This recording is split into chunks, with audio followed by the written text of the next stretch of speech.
माननीय सदस्य श्री धैर्यशील माने जी। नमस्कार, धन्यवाद अध्यक्ष महोदय, आपने मुझे सदन में फाइनेंस बिल 2025 पे बोलने का मौका दिया। आज भारत देश एक नई प्रगति की आयाम छू रहा है और इस रफ्तार को आगे ले जाने का काम प्रधानमंत्री नरेंद्र मोदी जी की सरकार कर रही है। निश्चित रूप से मैं आपका ध्यान अनेक चीजों पर आकर्षित करना चाहूंगा, लेकिन सबसे पहले मैं अभिनंदन करना चाहूंगा श्री मोदी जी का कि थर्सडे को उन्होंने छावा नामक जो मूवी देश में चल रही है उसको पार्लियामेंट में दिखाने का निर्णय लिया है। मैं प्रधानमंत्री मोदी जी का अभिनंदन करना चाहूंगा। लेकिन सर, मैडम, कई ऐसे लोग हैं जो औरंगजेब का पुरस्कार करते हैं, वो ये मूवी यहां लगाने नहीं चाहते। जिस शिवपुत्र संभाजी ने अपना प्राण इस देश के लिए, देव देश आणि धर्मासाठी ज्यांनी प्राण या देशामध्ये त्यागले, त्या छत्रपती शिवाजी महाराजांच्या सुपुत्राचा, त्या छाव्याचा चित्रपट आज देशाच्या संसदेमध्ये लागतोय, याचा सार्थ अभिमान महाराष्ट्रातल्या तमाम जनतेला आहे। आणि मला गर्व आहे की संभाजी महाराजांचा छावा हा पंतप्रधान नरेंद्र मोदी जी ही पार्लियामेंट में या ठिकाणी दाखवणार है। सर, इकोनॉमी बढ़ाने के लिए जो नया रोल मॉडल आगे लेके प्रधानमंत्री जी चल रहे हैं, यह जज्बा उनको मिला है छत्रपति शिवाजी महाराज से।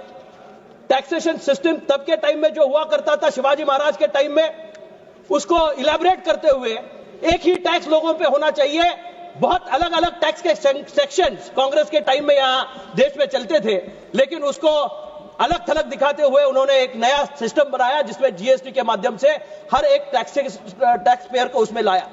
टैक्स पेयर सिर्फ टैक्स नहीं भर रहा है सर, मैडम, तो इस देश के प्रगति का भागीदार हो रहा है। एक विकसित भारत का स्वप्न जो लेके भारतवर्ष का आदमी आगे बढ़ रहा है, उसको आगे ले जाने का काम ये टैक्स पेयर कर रहा है। और उसको मालूम है जो इंफ्रास्ट्रक्चर देश में बन रहा है, वो रोड्स के माध्यम से हो, रेल्स के माध्यम से हो, बाल स्वास्थ्य के माध्यम से हो, महिलाओं की उन्नति के बारे में हो, हर जगह भारत एक नई ऊंचाई छू रहा है और उसके लिए एक रोड मैप लेके आदरणीय प्रधानमंत्री जी चल रहे हैं। मैं निश्चित रूप से बजट में कुछ चीजें जो अच्छी की गई, उसमें 12 लाख रुपए का भुगतान जो करते हैं, 12 लाख का पगार जो लेते हैं या जिनकी आय 12 लाख के नीचे है, उनको टैक्स फ्री करने का काम प्रधानमंत्री नरेंद्र मोदी जी ने किया है। मैडम, यह बहुत क्रांतिकारी निर्णय है जिसके माध्यम से आम आदमी की आय उसको टैक्स फ्री करने का काम श्री नरेंद्र मोदी जी की सरकार ने करा।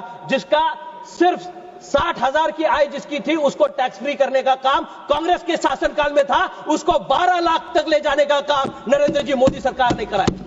मैं इस माध्यम से, इस प्लेटफॉर्म से आपसे बात शेयर करते हुए ये जरूर कहना चाहूंगा, जजिया कर लगा करता था मुगलिया सल्तनत में, और जजिया कर के लिए उसको प्रोत्साहन देने का काम इसने, जब ये जीएसटी आया तो इसे गब्बर टैक्स का नाम दिया गया, जजिया कर का नाम दिया गया।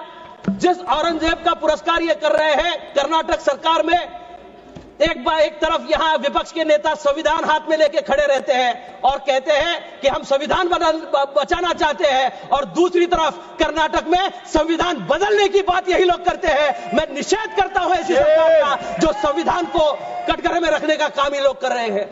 बाबा साहेब अंबेडकर के माध्यम से दिया हुआ संविधान इस दुनिया का सर्वश्रेष्ठ संविधान है, और उस संविधान को सर पे लगा के, दिल में बसा के प्रधानमंत्री जी आगे का दौरा कर रहे हैं। लेकिन इनको इस पे राजनीति करनी है और इस राजनीति का टच कसने के लिए वो निचले स्तर पे जाने की कोशिश कर रहे हैं। मैं महाराष्ट्र से आता हूं।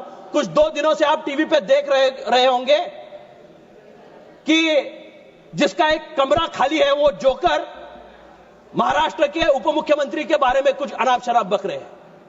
मैं इस सदन के माध्यम से, कुछ नियम नीतियां बननी चाहिए सर, कुछ तो ड्रॉ लाइन होनी चाहिए कि जिसके माध्यम से किसी व्यक्ति विशेष पे टिप्पणी करने से अच्छा आप नीतियों पे टिप्पणी करें तो उसका जरूर स्वागत होगा। कॉमेडी के नाम पे कई लोग अपनी राजनीतिक दुकानदारी चलाने की कोशिश कर रहे हैं। उसमें एक गांजा भूत नामक, मैं किसी का नाम नहीं ले रहा हूं, किसी का अगर गांजा भूत नाम हो तो समझ ले, वो यहां से स्क्रिप्ट लिख के देते हैं और महाराष्ट्र में कोई कॉमेडियन जोकर जाके वो स्टेज पे बौखला जाता है। मैं इस संसद के माध्यम से निश्चित रूप से डिमांड करना चाहूंगा कि ऐसे प्लेटफॉर्म्स पे बंदी लानी चाहिए जिससे के माध्यम से हेट्रेड स्पीच या दो लोगों में तनाव का वातावरण एक राज्य में बनते हुए देखा जाए। मैं कुछ मांगे आपके सामने सर मैडम यहां रखना चाहूंगा। नीतियां अच्छी बने तो और कारगर तरीके से काम होता रहता है। महाराष्ट्र के किसानों के लिए और डिमांड्स में यहां मैं अपने सामने रखना चाहूंगा। ट्रांसपेरेंट नीतियां बनने के लिए टैक्सेशन सिस्टम में सिंप्लीफाइड पना लाने की जरूरत आपने करी है, लेकिन उसमें सर खाद का जो यहां है, किसानों की खाद जो है उसको और कम करने की जरूरत है, जिसमें ज्यादा मुनाफा से किसानों को मिल सकता है। बहुत ज्यादा टैक्सेशन के माध्यम से सर 2 मिनट मेरे बाकी है, मैं कंप्लीट कर रहा हूं। किसानों की आय बढ़ने में उसका फायदा होगा। एग्रीकल्चर सेक्टर में 5% जीएसटी है। इनपुट्स के पहले 6% था, आज यहां 18% जीएसटी अमोनिया और रॉ मटेरियल पे लग रहा है। उसको अगर कम किया जाए तो निश्चित रूप से फर्टिलाइजर्स में उसका फायदा होगा।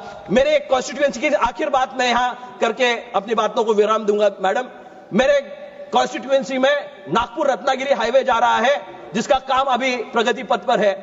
उस सेक्शन का एक चौकाक से आंकलिक तक का सेक्शन, हर चौराहे पे हर जगह 4 गुना मुआवजा दिया गया है, लेकिन उसी सेक्शन पे अन्याय करते हुए दुगना मुआवजा देने की सिफारिश हुई है। मैं केंद्र सरकार को इसमें इंटरवीन करने की विनती करता हूं।